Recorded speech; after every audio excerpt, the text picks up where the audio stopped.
Chers amis, Boker Or, Beshem Hashem, Naaseh, Venatzliach en ce 26 du mois de décembre et Bet du mois de Tevet. Bezrat Hashem Bracha, V'atzlacha Bechol Maaseh Yadenu. Pour cette 8e bougie de Hanouka, on a deux shiur l'un après l'autre sur la fête de Hanouka. Bezrat Hashem Itbarach.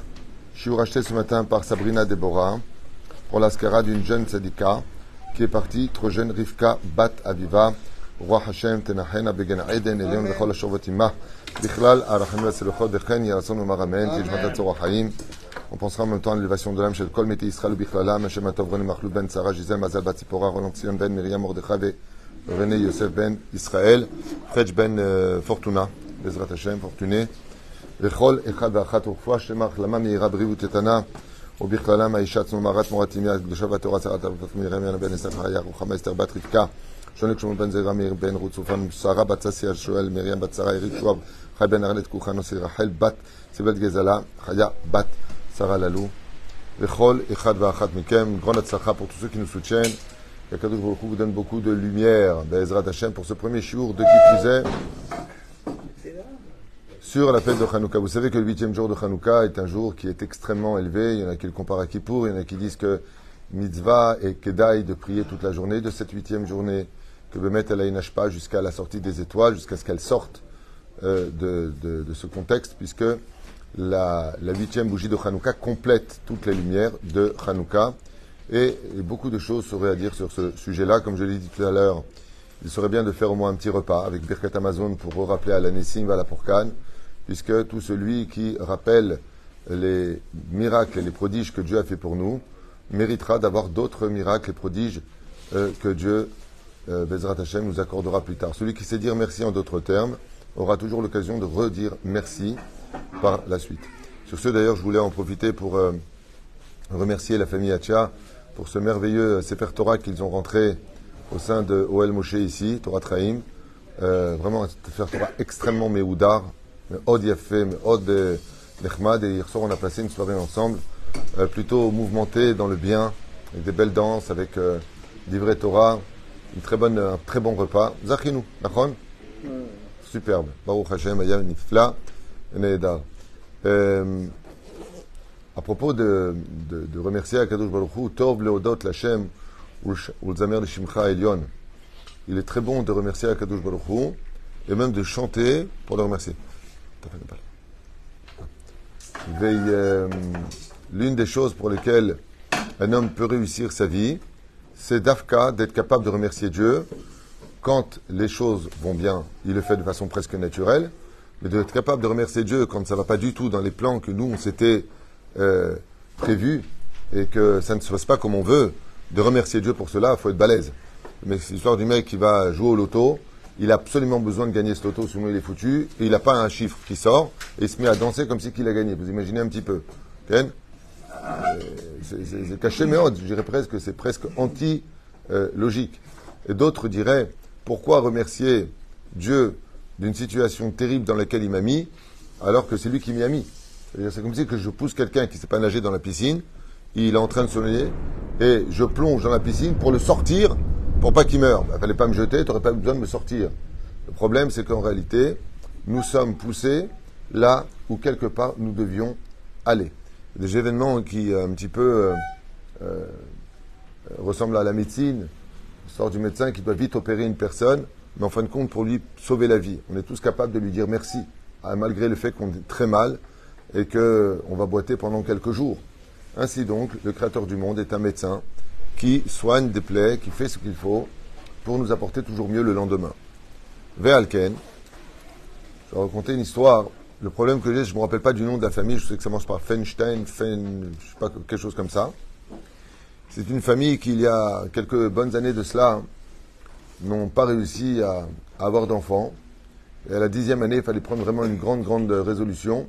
Et en fin de compte, ils ont décidé de faire une FIV.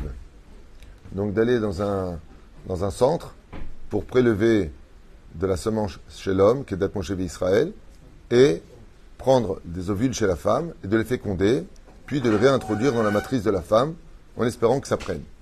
C'était un petit peu le cri du dernier espoir, et les résultats ont été beaucoup plus prenants que ce qu'ils auraient escompté eux-mêmes, puisqu'il y a 5 ovules qui ont tenu, 5 fécondations qui sont faites à l'intérieur, et elle est tombée enceinte de 5 enfants. Elle n'a pas eu 1, elle en a eu 5. Donc vous imaginez un petit peu le ventre qu'elle avait. Les médecins lui ont demandé, après ce miracle incroyable, même si techniquement il peut s'expliquer, eh bien qu'après toutes ces années de prières et de larmes, elle en a eu 5 d'un coup, et l'accouchement se passera au 6e mois à peu près, 6 mois et quelques bons jours, et elle les accouche les uns après les autres, et lui, le mari qui était à Avrer, se retrouve d'un coup de 100 enfants à 5 enfants. Quand il y en a un qui pleure, ils pleurent tous. Quand tu donnes la tétée à l'un, ben l'autre qui attend derrière, c'est pas évident. Donc ça fait 5 paquets de Pampers, 5 Materna, 5 baignoires, c'est du boulot. C'est du boulot. Et voilà que la voisine, qui était une femme âgée, a entendu de la belle naissance de ces 5 enfants, et elle a décidé de prêter main forte et de soutenir financièrement une très jolie somme d'argent tous les mois, eh bien ses parents, pour qu'ils puissent acheter ce dont les enfants avaient besoin. Et un enfant, ça coûte cher. Un enfant, quand il vient au monde, pourtant ça marche pas, hein, ça parle pas, hein, mais ça coûte. Hein. Surtout de nos jours, ça coûte très très cher. Mais pour l'amour d'un enfant, il faut savoir arrêter le temps et lui donner ce dont il a besoin pour lui donner l'amour et la confiance d'un bel avenir. Ainsi donc, elle les a soutenus. Et voilà que le temps passe vite, c'est l'avantage. Moi, si Dieu veut, je marie mon dernier fils bientôt. Et je regardais hier, et je me disais, hier encore, non, il avait 2 ans, et il caressait le temps, certes, mais c'est fou comme ça grandit, quoi. Il a 25 ans, il se marie. Non, mais c'est fou, quoi. Les enfants, ils sont petits, d'un coup, ils te rendent grand-père, après arrière-grand-père, après, ils t'en chef et le couginet, quoi, je veux dire. Et là, les 1 an passent, et ils vont fêter le premier anniversaire de ces 5 petits bébés. Voilà que pour cet anniversaire, après avoir été soutenu pendant tous ces mois, la personne qui est invitée d'honneur n'est autre que cette vieille dame, cette voisine, qui est invitée. Et puis voilà que quand elle rentre à la maison, elle devient pâle et puis s'évanouit. En rentrant à la maison, elle est totalement déphasée, son cœur s'accélère et elle tombe dans les pommes. Ils appellent madame, l'ambulance l'amène à l'hôpital, ils vérifient, tout va bien, elle a juste eu un choc assez émotionnel. Alors bien entendu, il lui pose la question, qu'est-ce qui s'est passé?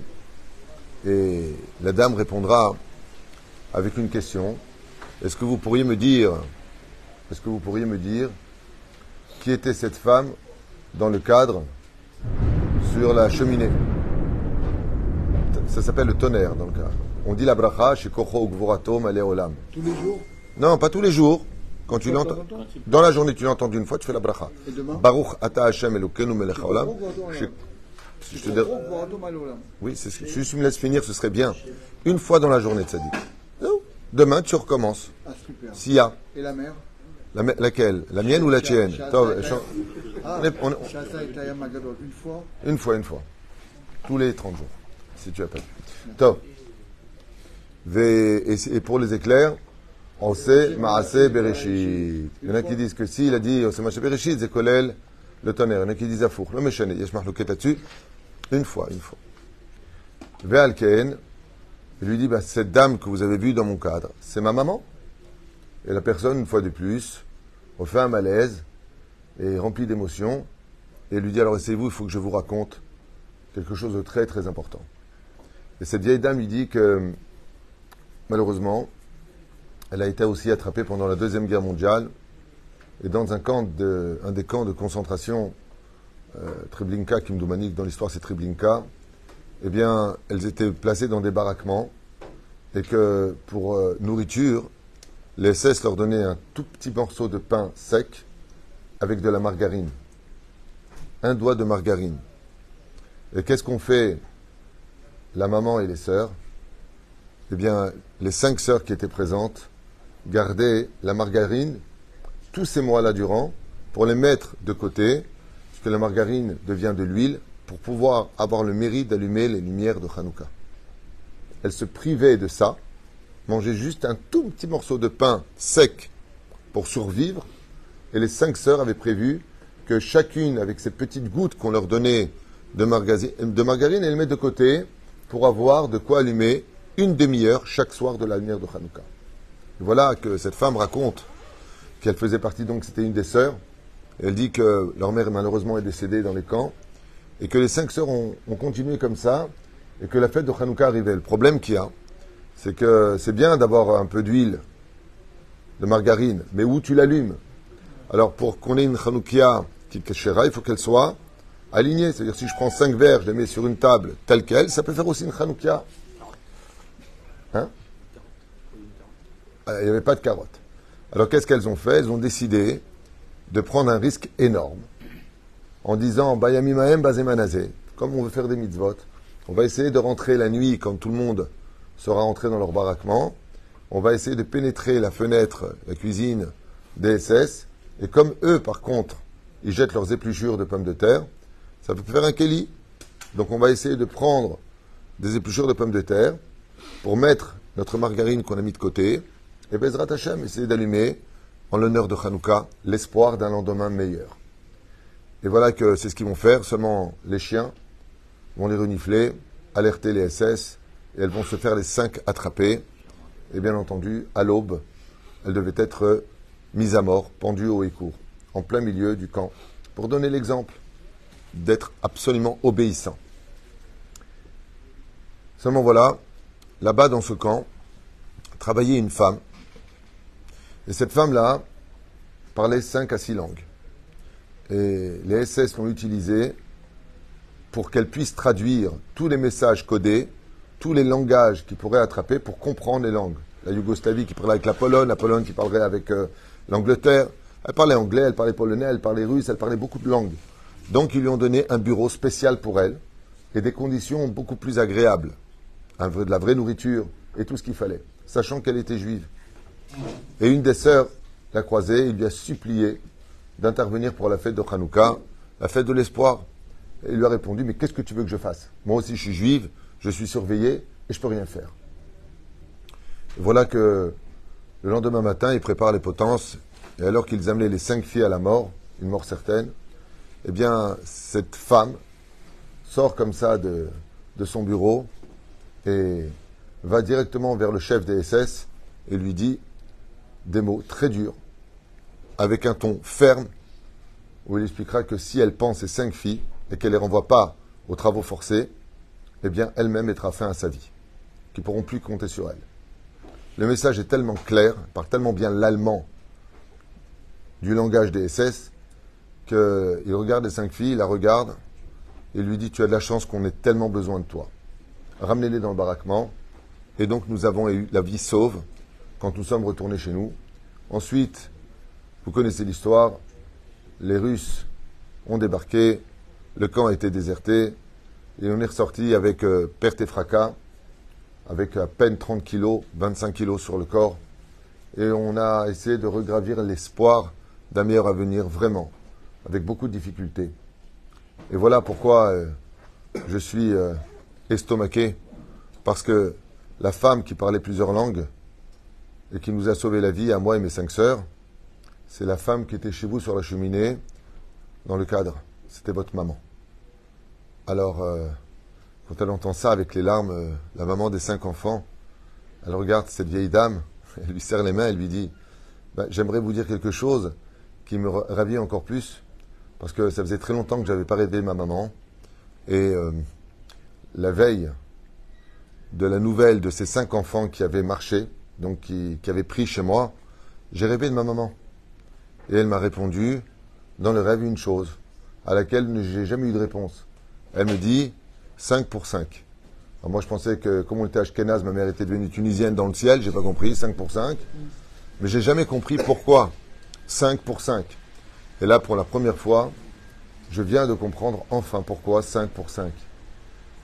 Ma mère m'a dit, j'ai sauvé, en fin de compte, 5 âmes. Et je t'enverrai un jour quelqu'un t'aider à faire vivre tes 5 âmes. Hamesh Tanefashot, elle est 5 pour 5. Pourquoi je vous ai raconté cette histoire? D'abord qui est prenante et intéressante, c'est pour vous dire qu'en fin de compte, les Bayami Mahem Bazemanazé, les lumières de Hanouka, on les a allumées. Et c'est vrai que, comme l'a dit encore ma femme, que Dieu la bénisse hier soir, après la demi-heure des bougies de Hanouka, elle a soupiré, elle a dit, voilà, ça y est, Hanouka vient de passer, c'est derrière. Quelque part, on a fini avec l'allumage des bougies. Et je lui ai répondu, Aïwa, comme toutes les fêtes. Seulement, pour nous, c'est fini. Mais Hanouka, elle, n'a pas fini. C'est comme si que je vais prendre de l'argent chez mon père qui est extrêmement riche et il me donne cet argent. J'attendais tellement cet argent, une somme importante, on va dire 10 000 shekels ou 5 000 shekels, peu importe, et je l'ai mis dans ma poche. Alors que j'en ai fini avec mon père. Il m'a donné l'argent dont j'avais besoin. Maintenant, je dois aller vers ma destinée.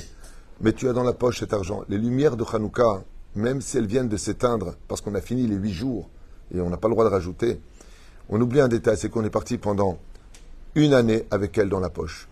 J'aimerais vous raconter ce que m'a fait lire mon fils hier, à propos de la Ségoula, d'écrire pendant la demi-heure de l'allumage des bougies, le Télim, donc 118, verset 5, c'est la première phrase. Ensuite, on remercie Hachem, comme j'expliquais hier, et on fait notre demande pour mieux te servir Hachem. Et mon fils me montre hier comme ça, il me dit, papa, viens, je te montre. Et je regarde sur son portable ce que lui a envoyé sa fiancée, et il lui dit, voilà, l'an dernier, j'ai fait le pétek, j'ai fait le mot, et j'ai demandé, ma demande c'était que, ça y est, je suis prêt au mariage, que je puisse trouver mon khatan cette année, et avant Hanouka, de mes fiancés. Et mon fils me dit, ouais, elle m'a trouvé cette année, et on s'est fiancés juste 1 mois et demi avant Hanouka. Je vais mettre Advarim Avdou. Pareil, ma sœur Myriam m'a envoyé un message, disant qu'une de ses amies à elle a fait le pétek, elle n'arrivait pas à avoir d'enfants année après année, elle a entendu parler de cette ségoula, elle a fait le pétek, et Baruch Hashem, Zarta, 9 mois plus tard d'un Ben Zachar. Les bougies qui, aujourd'hui, les mèches qui sont là-bas, pour ceux qui ont écouté les cours qu'on a fait, grâce à Lionel, le technicien que nous avons, qui fait des petites vidéos, que Dieu le bénisse, et son épouse, eh bien, si vous gardez toutes les mèches, ce que vous les brûlez tout ensemble maintenant, il y en a qui disent que c'est une ségoula pour enlever tout ce qu'il y a de mauvais dans une maison, y compris la inara, les kishoufim et autres. Il y en a qui disent comme ça. Mais par contre, moi j'ai lu dans un autre livre qui dit que si tu prends toutes les mèches et que tu les réunisses ensemble, il y en a qui disent les attacher, mais il faudrait que ce soit des longues mèches pour les attacher l'une à l'autre, mais que tu les réunis ensemble, eh bien, tu les gardes sur toi toute l'année, où là, tu as des gens, tes ennemis ou autres, ils tomberont devant toi, y compris tes procès. C'est une grande, grande ségoula. Et l'huile qui reste, par contre, vous savez que Asur Lanou l'ishtamesh bahem, on n'a pas le droit de l'utiliser. C'est une très grande ségoula pour l'utiliser comme un médicament, de passer cette huile sur les plaies. Si vous avez une plaie quelque part ou une blessure ou une maladie, eh bien, de placer cette huile-là, là où vous avez mal, et ça marche. Ah, t'as un témoignage? Toi? C'est vrai que tu vas mieux, toi. Je le fais, moi, pendant plusieurs mois. Tu as utilisé l'huile de l'an dernier et tu l'as fait sur ton genou? Et depuis? Impeccable. Impeccable. Ben voilà, vous avez un témoin en direct qui dit que l'an dernier, il avait fait cette ségoula d'utiliser l'huile alors que son genou te faisait mal, c'est ça? T'avais quoi? J'avais très très mal et j'ai été voir plusieurs fois les médecins. Après voir tous les médecins, ça n'a pas pris et tu as mis cette huile de Hanouka. Ah, Baruch Hashem, tu vois, c'est du direct, Rabotai, c'est pas préparé. Voilà. C'est juste pour vous dire combien Bezrat Hashem, il y a, et je finirai juste pour ce premier shiur, je vous invite à un deuxième shiur pour ceux qui sont intéressés, parce que je dois le faire d'abord, et puis en plus ça me permettra de rester un peu plus longtemps avec vous pour cette belle journée de la 8e bougie de Hanouka, la Gdil Torah ou les Hadira. Eh bien, c'est que même si les bougies de Hanouka se sont éteintes, n'oubliez pas, chers amis, que quand Dieu nous donne une mitzvah, c'est pour qu'on perpétue cette mitzvah en dehors du temps par nous-mêmes. Asher kideshanu b'mitzvotav vetzivanu. Il y a un tzivouille d'être dans l'espoir et le sourire. C'est-à-dire que même si les lumières se sont éteintes sur la Hanouka, n'oubliez pas de les laisser allumer sur votre visage. Que vous preniez la mitzvah dans les couples, dans les familles, avec les enfants, partout où vous allez au travail. Bezrat Hashem, c'est qu'il y a une Hanouka qui est beaucoup plus puissante que la Hanouka du Beth Amikdash. C'est le sourire de chacun de nous, même si on est fâché, même si on est contrarié, même si on est pathétique de nature, de dire bonjour avec un sourire. Après, tu peux frapper. Mais après, tu peux crier. C'est-à-dire, tu peux très bien dire à ton mari, Shalom Bali, moi je t'embrasse, je vais te tuer dans 2 secondes, mais d'abord bonjour. il n'y a pas de problème. Aval, Behemet, Beofen, Ikroni, n'oubliez pas Kama Hashuv. La Gemara nous raconte dans Masechet Ta'anit, Bedaf, Kavbet, je crois que c'est Marourva, je ne me rappelle plus. Qu'est-ce qu'on avait lu hier soir à Moshe Shai? Comment il s'appelle le Rav? Ta'anit, Kavbet.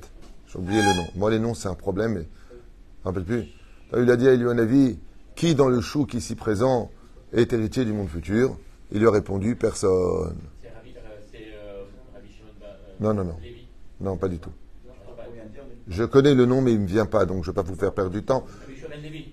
Atchouva Ilo. Il se moque en plus, mais c'est pas grave. Non, non. Ce que tu dis, toi, c'est dans Masechet Sanhedrin Tzadi Chet. Tov lo meshane. C'est un autre truc. Et lui, un avis Zachor le Tov, il lui dit, parmi toutes les personnes que tu vois devant toi, eh bien, sache qu'il y en a deux qui sont héritiers du monde futur. Et ces deux personnes-là, ce sont ces deux personnes-là qui sont ici présentes, qui sont tout le temps souriants et donnent le sourire aux autres. Hem, Bene, Haolam, Abba. Ce sont eux, du Ludi et le Hanavi, ces deux personnes-là.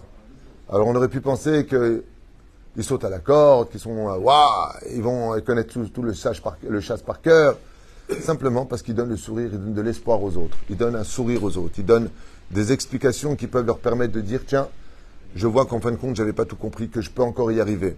Tout celui qui est capable de donner une trifa, kadima, zoché bezrat Hashem liot gvar ben haolam haba. Les Adavar Achi a fait que nous donne ces 8 jours de Hanouka, cette lumière, c'est de continuer maintenant qu'elles se sont éteintes.